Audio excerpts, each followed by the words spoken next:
Good evening, Sanibonani, goeienaand, Dumelang.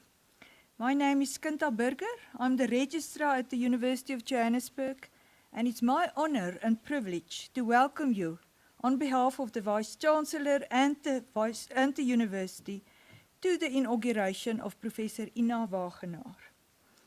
I wish to express a warm welcome to all of you, her loved ones, family, and also students she mentioned, her special guests, and her colleagues to this joyful and landmark moment. I wish to acknowledge in particular Prof. Deborah Meyer, who's the Executive Dean of the Faculty of Science, and also our respondent, Prof. Rihanna Bowman, from the Faculty of Health Sciences at the University of Pretoria. Prof, thank you so much for also acting in this capacity this evening. Then also to members of Senate and all other colleagues and guests who are joining us via our online platforms. Ladies and gentlemen, the inauguration of a professor is a public ceremony in which a newly appointed professor is inducted into office and deliver the inaugural address. The ceremony of the inauguration of professors has its root in the medieval university and serves multiple purposes. Firstly, it is an expression of welcome and an entry for new professors joining the circle of colleagues who are already professors. Secondly, it provides a platform for the professors to display their expertise in the discipline and showcase their research. And thirdly, it stands out as a moment of pride and celebration for the incumbent, the family of the incumbent, the fellow scholars of the incumbent, the university and society. In essence, it is a celebration on the achievement of major milestones, contributions to the discipline, and ultimately, the impact on society. This evening, we gather to witness the entry of Professor Wagenaar to the illustrious community of scholars at the University of Johannesburg. And this evening, we will listen to Professor Wagenaar as one further step in the journey of being a professor. Prof. Wagenaar, Ina, we are looking forward to your address. I now invite the Executive Dean, Professor Deborah Meyer, to introduce Professor Wagenaar to all of you. Thank you very much.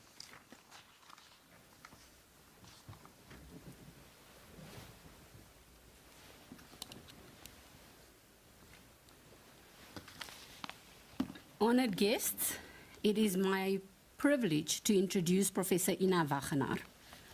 Prof. Ina Wagenaar graduated with a BSc in 1979, Postgraduate Teacher's Diploma in 1980, BSc Honours 1982, MSc 1987, and a PhD in Aquatic Health in 2004 from the former Rand Afrikaans University. During the 80s, Ina Wagenaar was a biology teacher for grade 10 to 12 learners before being appointed as a researcher at the Center for Evaluation of Educational Qualifications at the Human Sciences Research Council until 1990. Between 1989 and 1993, she obtained a B.Ed and a PhD in education from the University of Pretoria before being appointed as a lecturer in the Department of Zoology at the University of Johannesburg in 1994 and was then promoted to senior lecturer in 2004 and associate professor in 2012. In the Department of Zoology, Prof. Wagenaar lectured undergraduate modules in zoology and physiology. From 1995 to 2000, she was responsible for the curriculum development and implementation of a program to accommodate the increasing number of physiology students. She also developed learning material and a biolab for the biology courses in further diploma in education and the Advanced Certificate for Education, which aimed at implementing laboratory training of teachers and practical work for learners in secondary school with little to no facilities. Prof. Wagenaar's research career started when she received a Tutuka grant from the National Research Foundation to establish her research laboratory. In her lab, she and her postgraduate students developed a novel histology-based fish health assessment protocol using fish as a bioindicator to assess the effect of pollutants on fish health. This protocol is currently the standard used during most exposure and biomonitoring studies in aquatic toxicology at the University of Johannesburg, and also by collaborators from other universities and projects supported by the Water Research Commission of South Africa. In 2009, the Department of Water Affairs approached her for a collaborative research project to use this novel protocol in association with a multi-analytical approach in the assessment of the heavily polluted Hartbeespoort Dam. Prof. Wagenaar was selected as a member of the International Association of Fish Gametes Advisory Committee based in the Czech Republic, and served on several scientific committees. She participated in a project proposal for funding from the European Union Cooperation in Science and Technology from 2012 to 2016 for a project entitled Assessing and Improving the Quality of Aquatic Animal Gametes, aimed at enhancing aquatic resources to harmonize and standardize evolving methodologies. This histology protocol enabled her to obtain her own research funding and to collaborate with researchers nationally and internationally. Since 2007, she has trained 24 MSc and 7 PhD students with 40 publications in accredited journals. She is rated C2 by the NRF since 2012 and has an H-index on Scopus of 13, on Google Scholar of 16, and on ResearchGate of 27. In 2012, she was promoted to Associate Professor and Full Professor in 2020. Professor Wagenaar has served in leadership and management roles in the institution as a member of Faculty Board and Senate in her current role as Vice Dean Teaching and Learning in the Faculty of Science. It is my pleasure to now introduce Professor Ina Wagenaar to you.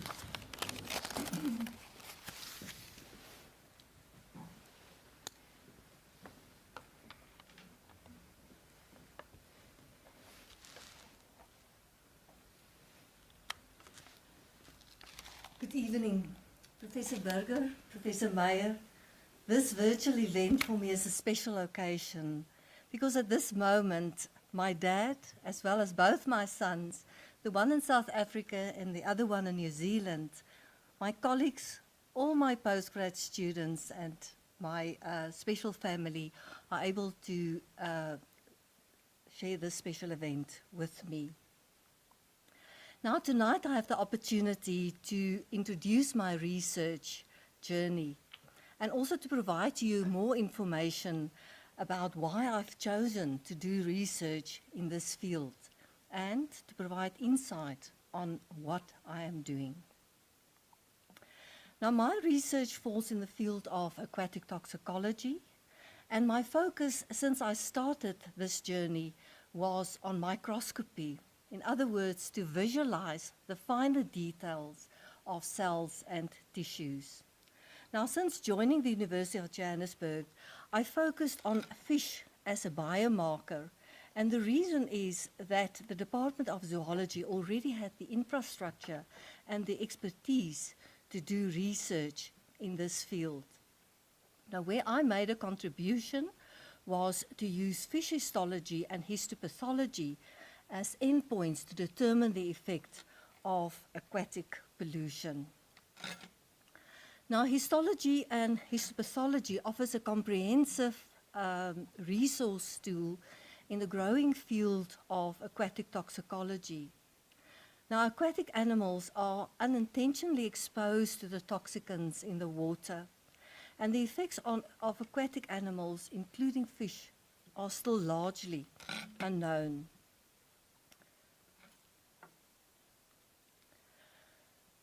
Now, toxicants in the environment are usually anthropogenic.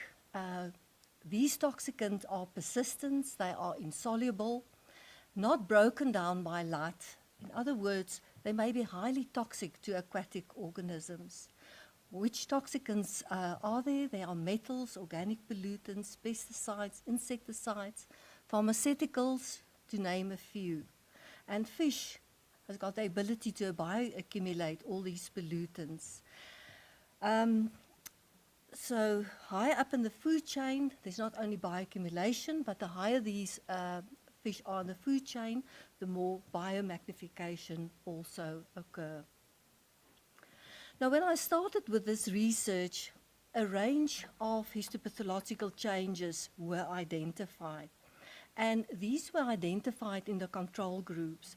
And at that stage, we could not determine whether these changes were associated with the normal conditions, or was it due to prior exposure to toxicants, or was it due to difference in sex, males and females, or was it due to the diet, or maybe age? It could happen that the older the fish, the more histopathological changes may occur. Now, in order to accurately assess histotoxicological responses, it was necessary to develop baseline data, not only per species, but also for an aquatic system, either in the field or in a laboratory. Now, when we started with the research, there was limited baseline data available for fish histology if it is compared to mammals, and therefore also the importance for a baseline study. Also, the information that was available for international species, and we didn't have any information for our endemic fish species. Now, the baseline study that we developed involved the breeding of fish under controlled conditions in an environmental room, in reverse osmosis, reconstituted water, and the fish were reared until they were sexually matured. In other words, the fish we absolutely make sure that the water was toxicant-free. Now, this baseline or the reference material includes not only descriptive histology, but we also had selected target organs which represented the major organ system in the body: the respiratory system, the excretory system, the reproductive system. We also include biometric indices, condition factor, hepatosomatic indices, to name a few. And we included the blood parameters, hematocrit, leukocyte, hemoglobin concentration. And what we also added to this protocol was a semi-quantitative histological assessment. In other words, we have quantified the degree of damage that occur in a specific organ. The results from this baseline study showed that the catfish, we bred catfish and tilapia, were sexually mature in about 7 to 11 months.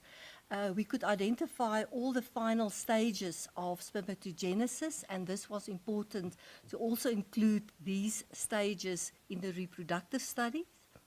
So in other words, not only will the histological description of the organs be valued in the present study and it serve as a reference material, but we also had a standardized protocol that could be followed, especially when we compare different sites with one another.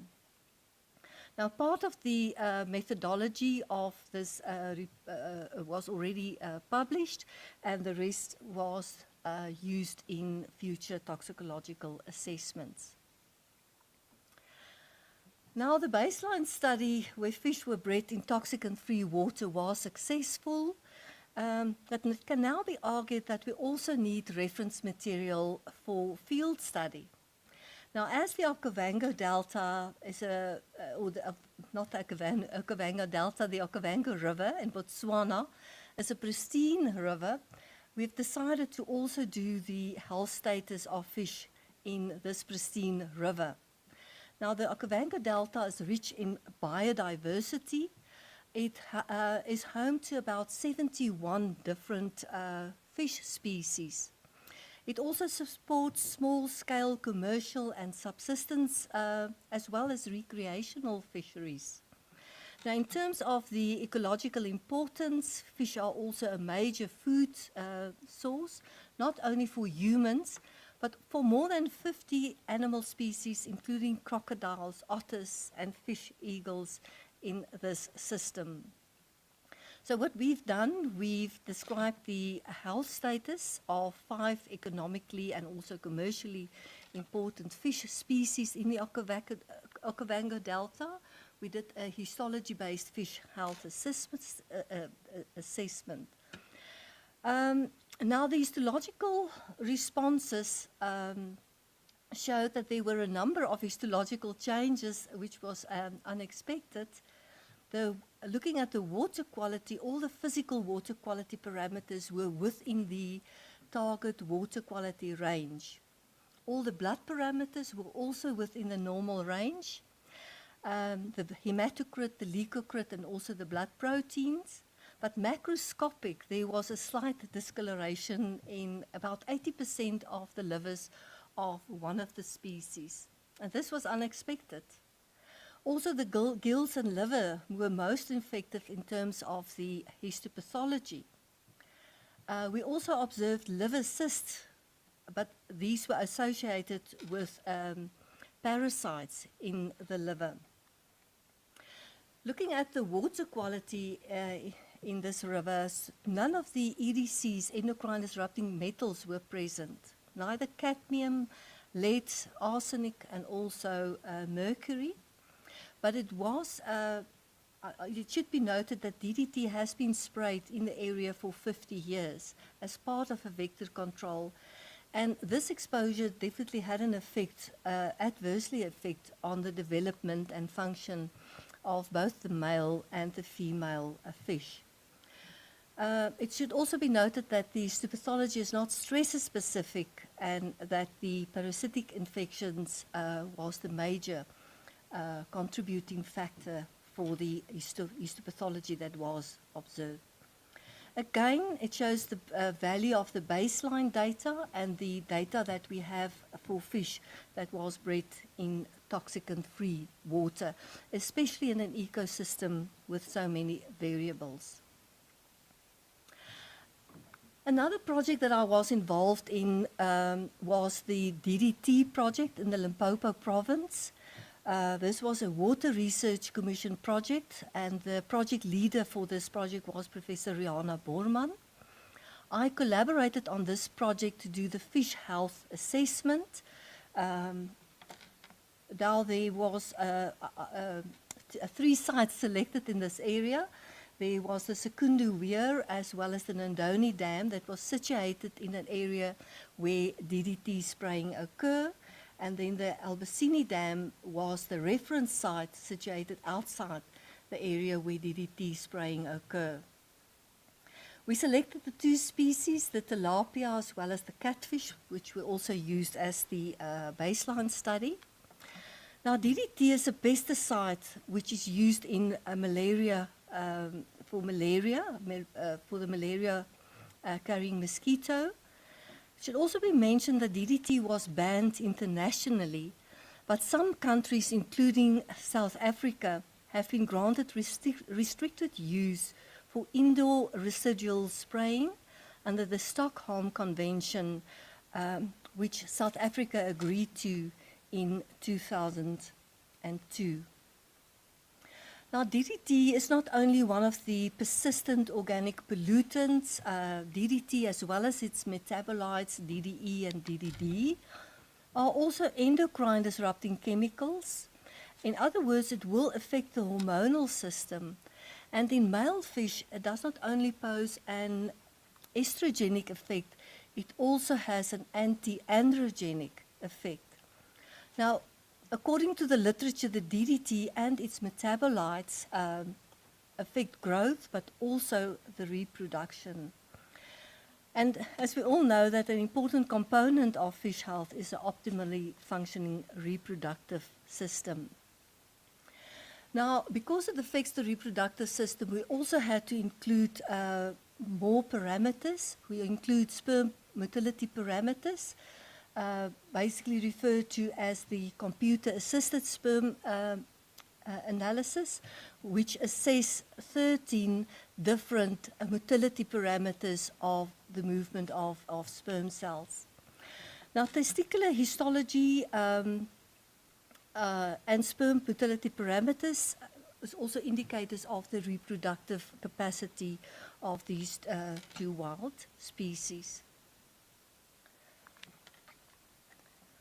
Now, several publications came from this study, and the contribution that that our work made to this study, it contributes to the development of a methodology that was necessary for a quick but also for a cost-effective means for routine monitoring and for toxicological assessment of the chemicals that may impact on the reproductive health of male fish populations and thereby their potential and sustainability. The DDT study was done in 2008 and 2009. We went back to the Albacini Dam in 2015 for another survey. So in other words, 7 years after the DDT project for a fish health assessment. And this was done by one of my MSc students. Now, when we did the water quality analysis, there was still some persistent organic pollutants. There was also an increase in the inorganic pollutants, as well as nutrients that were above the guideline levels for water. Now, in addition, the internationally banned persistent organic pollutants, including DDT, aldrin, dieldrin, as well as methoxychlor, were also detected in the water. And when we did the fish health assessment, we also observed histopathological responses, which indicate that the fish react negatively to the decrease in the water quality in the Albacini Dam. The presence of intersex, which is the occurrence of oocytes in the testes, was also observed. And these could be warning signs of a declining water quality and its effect on fish. But we further noted that there was a marked decrease in the number of fish. And as I've said, that there's a presence of aldrin, which easily break down to dieldrin, and also methoxychlor. And aldrin has been suspended, but some countries in Europe have also introduced it, but it is basically suspended. Then the decline in fish numbers, we didn't know whether it was due to the DDT or the pollutants in the water, or maybe of another reason. So what we did was to use the environmentally relevant concentration of aldrin and also methoxychlor, and we went back to the laboratory in order to do further studies to see what the effect of aldrin and methoxychlor was. We did the study in the environmental room in the aquarium. We used catfish. We also include the CASA parameters because we wanted to see what the effect on the reproductive system is. Now, the results of this studies showed that the health and sperm quality was not affected by the acute exposure to the environmentally relevant concentration of both the aldrin as well as the methoxychlor. But the microscopic, on a microscopic level, there were signs of germ cell damage. And in the early stages of spermatogenesis, there was evacuation in both the spermatogonia and also the spermatocytes. But it was determined that the short-term exposure may not have affected, so the decline in fish numbers was due to another reason. I said my focus is microscopy, but I also would like to share some of the severe histopathological changes that we observed. Now, the one study was done in the Rietvlei Nature Reserve, The Rietvlei Nature Reserve is it's a reserve very close to Pretoria, and in the dam there are in the reserve there are two dams, the Maree Dam and the Rietvlei Dam, and these receive effluent from sewage treatment plants and also industries, as well as runoff from informal settlements. So looking at the histopathology of the ovaries, a cholesterol granuloma was identified. When we did the examination of the fish, we didn't see any external abnormalities. The fish has been identified as female, but macroscopically there were free-floating growths within the ovary. The ovary was also classified as a mature ovary, and the histology did confirm the presence of granulomalaceous tissue with the visible cholesterol clefts. Possible cause, these can occur throughout the body as a reaction to foreign material. In humans, it usually occurs in the middle ear. The incidence was very low, but we did positively identify the cholesterol granuloma in the ovary of catfish in the Rietvlei Nature Reserve. Another example of severe abnormalities is the steatohepatitis that was observed in the Roodeplaat Dam. Externally, also when we examined the fish, no abnormalities. Internally, the liver showed severe discoloration. You can see the bottom photo is a normal liver, and the top two is the severe discoloration. And when we looked under the microscope, we observed steatosis, inflammation, fibrosis, as well as hepatocyte hypertrophy. Possible causes, not known, but it's possibly due to the mixture of toxicants that was identified in the water. Now, a dam that is known to be polluted is the Hartbeespoort Dam. And we observed some severe cases of abnormalities in the Hartbeespoort Dam. And these abnormalities were also observed not only microscopically, but macroscopic changes. So if you look at the testis tissue on the left-hand side, these were sampled from a reference site, the Marico-Bosveld Dam. And you compare that to the testis that was sampled from the Hartbeespoort Dam. There was nodules present in the tissue that were observed macroscopically. Now, there were increases in the environmental pollutants in the Hartbeespoort Dam, and it had an effect on both the fish health and the reproduction when compared to the reference site. Now, if you look at the eutrophication, you can also say that the eutrophication was most likely the contributing factor to these adverse effects, but I would say it's most likely due to the complex mixture of chemicals that was in the water. The water samples had increased levels of selenium, also number of endocrine disrupting chemicals, nonylphenol, DBP, that is usually found in plastics, paint, glue, and hairspray. And in male fish, there was also an increase in the hormone estradiol. Now, following the results of the microscopic changes as well as the macroscopic changes in the Hartbeespoort Dam, the next question is what happened to these chemicals? So we know that fish bioaccumulate the chemicals and biomagnify.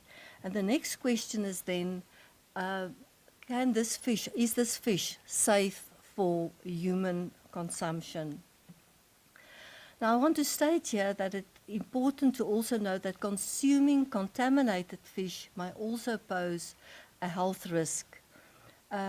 Each of the dams, we did a study in the Northwest Province, started with the Hartbeespoort Dam, but we also included 6 other dams, the Bospoort, Klipvoort, rode koppies, Valkop, and as a reference site, the Mariku Bosveld Dam.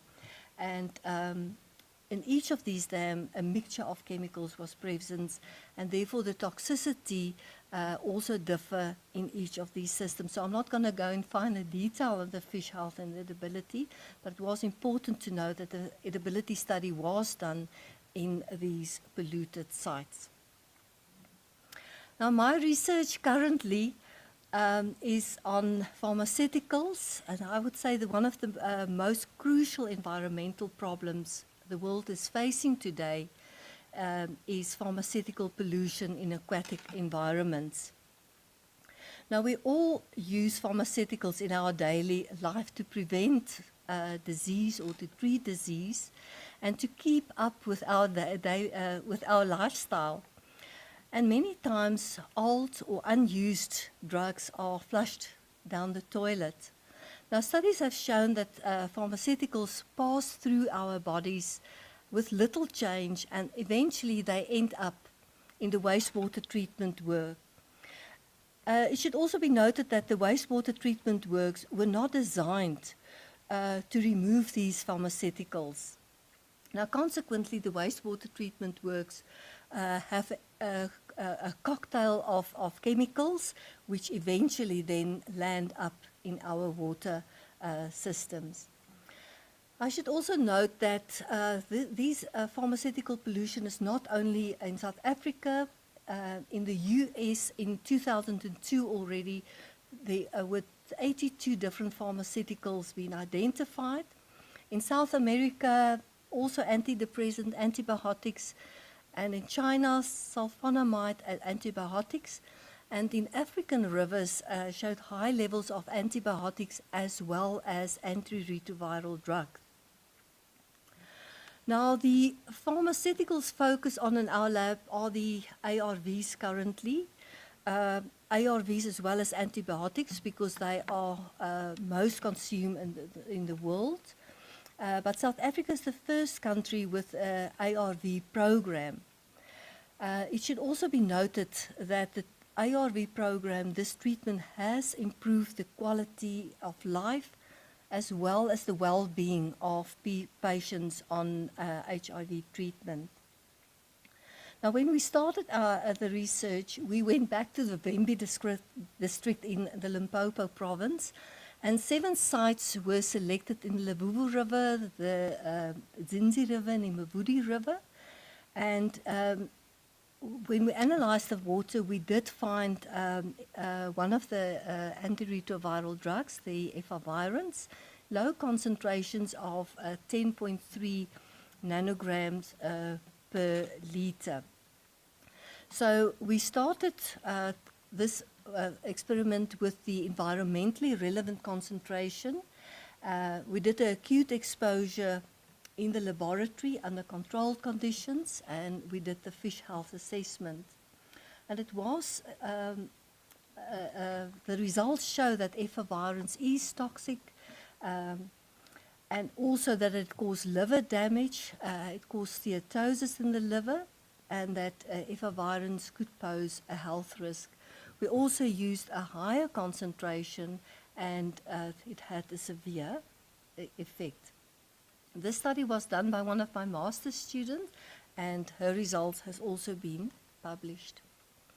Now, it's evident our water resources are laden with chemicals from industry, from agriculture, as well as from mining.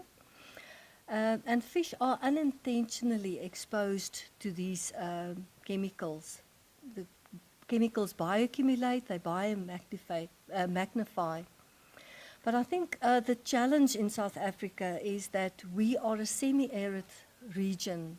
Scarce water, and the water that we have is overexploited and also polluted. And fish do bioaccumulate these chemicals. But what is the way forward? We need to clean the water. Now, in our projects, we've already started with a collaborative project in order to investigate methods in order to clean the water. And then secondly, we've also started with a community awareness program to make people aware of the disposal of old and also unused medicine. We have already, the project was already approved by our Faculty Community Engagement Committee as well as the UJ Community Engagement Committee, and we will soon start with the project. Now, I would say that this project is in line with the South African national priorities concerning the water security, which emphasize that the protection of water from pollution, as well as that water is essential for social and economic growth of our country. Water belongs to all of us. And I would also say that we are in line with the 2030 UN Sustainability Development Goals for human and environmental health to prevent and to reduce pollution and also to increase the scientific awareness of emerging pollutants in our environment. I would like to take this opportunity to acknowledge the input of all my postgrad students, the present ones, the ones that's currently in the laboratory, as well as those of you who graduated. The work that you've done contributed towards this research. I would also like to acknowledge the collaborators and those who have funded these projects. Without the funding, we would not be able to do all these projects. I thank you.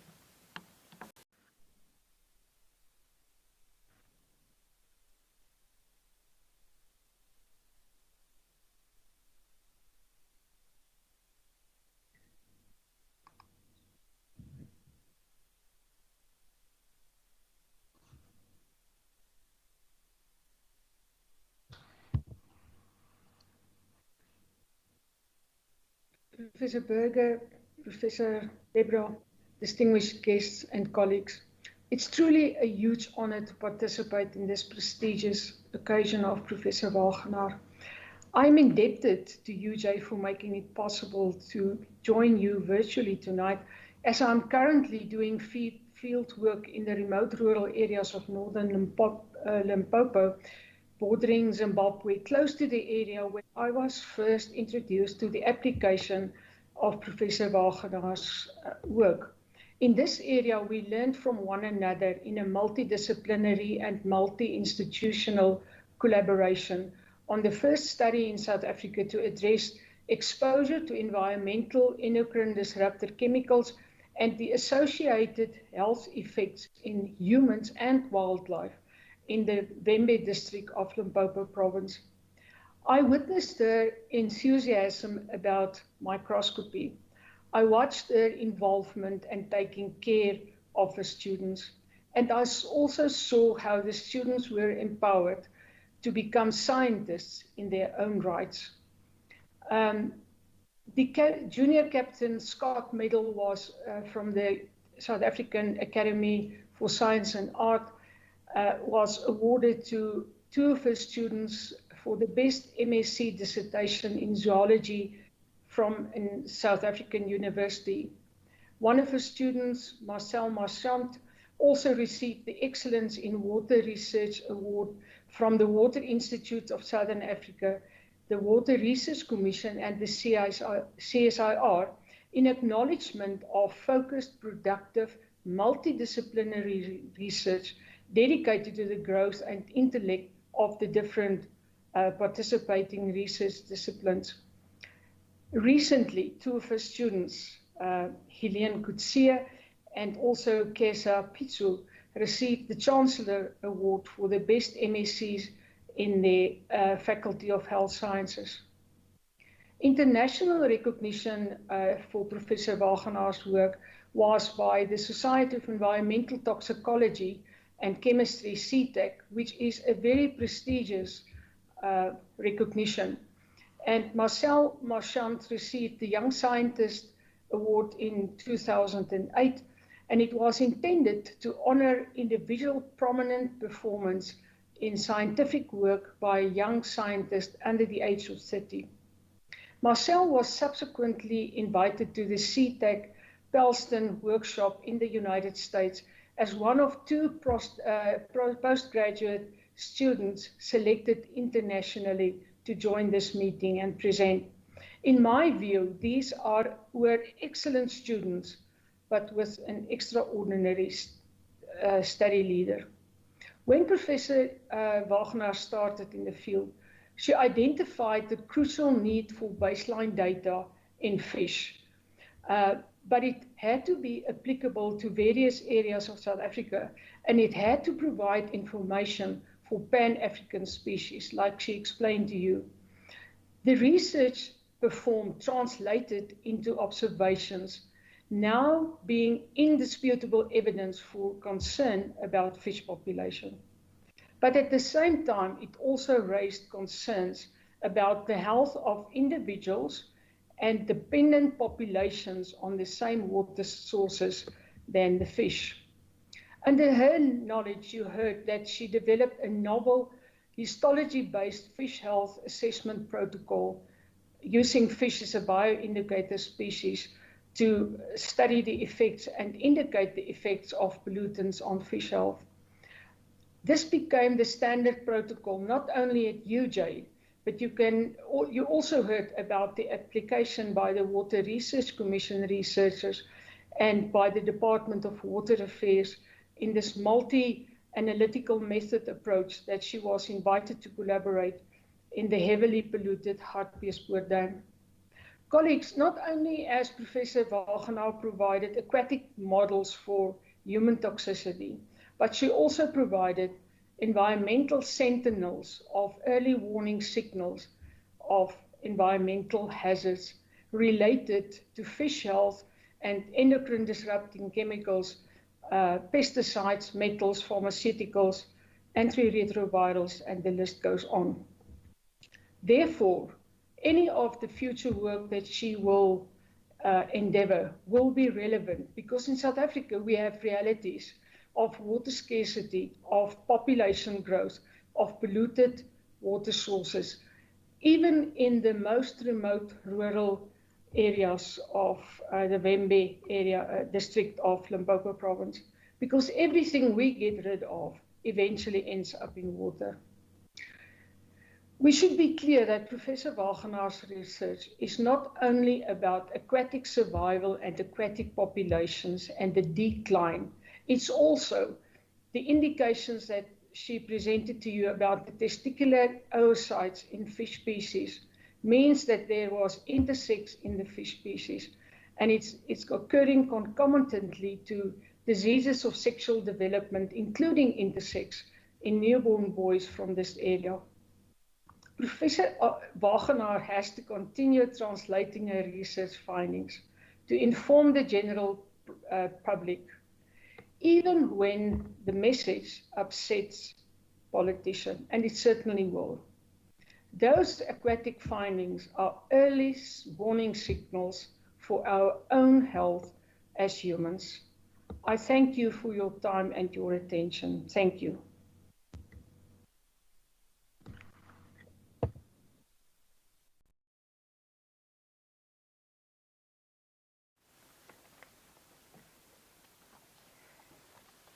Thank you very much, Prof. Borman, for that excellent response, and also to just share your reflections on the research of Professor Wagenaar, but also highlight the relevance and the huge impact the research has on our environment, on our planet, and therefore also on our future.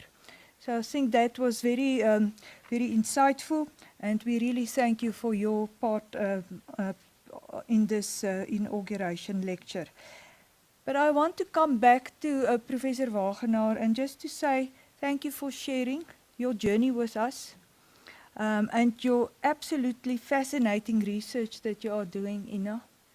I mean, you are flying the UJ flag very high when it comes to your research and the impact that your research has, as already mentioned also by Prof. Borman, on not only, on fish, but also on water, which is, of course, an important issue for all South Africans.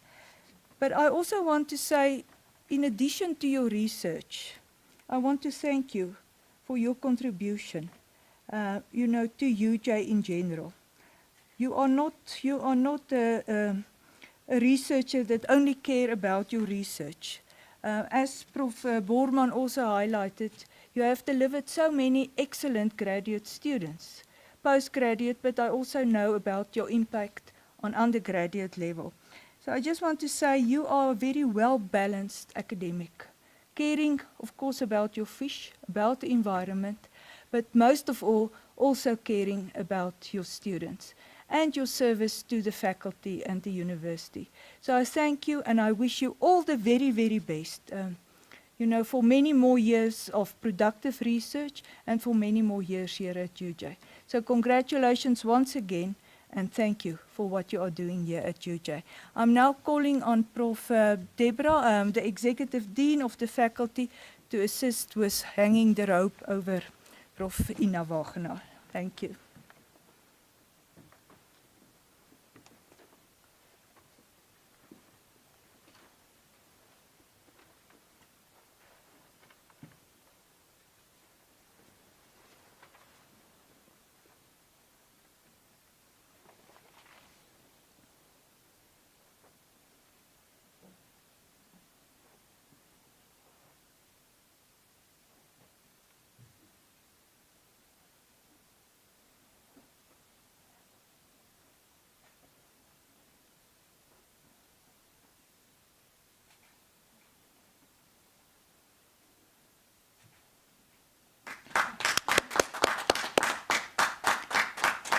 Congratulations once again, Ina, Prof. Wagenaar.